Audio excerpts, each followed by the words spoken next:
So, re-repair natin tong electric fan. Biglang huminto. Pero pag paandaran nyo ito,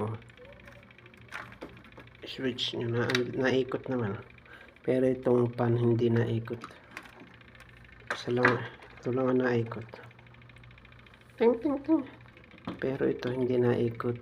So, titingnan natin ang kapasitor. Ito ang kapasitor niya. So, nakasaksak yan. Tingnan natin ang kapasitor. Tanggalin ko ng saksak. Tumutunog siya, no? Tinanggal ko na yung kapasitor. Ating kapasitor ay 1 amp 1 microfarad. Testing natin dito sa tester. Nalagay ko na yun.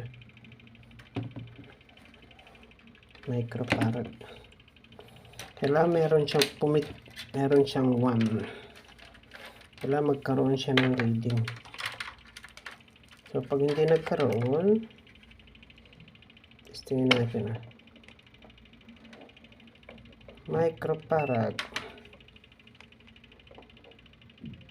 Op, wala.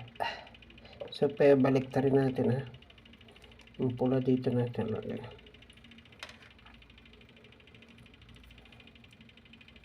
Binaligtad ko natin walang reading.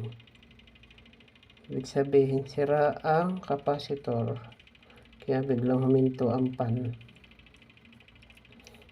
So, pag medyo yung pan nyo biglang huminto, tingnan nyo muna ang kapasitor.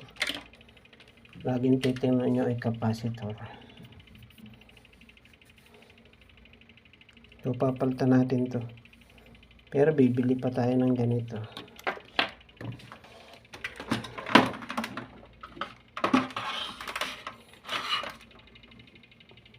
Itong ating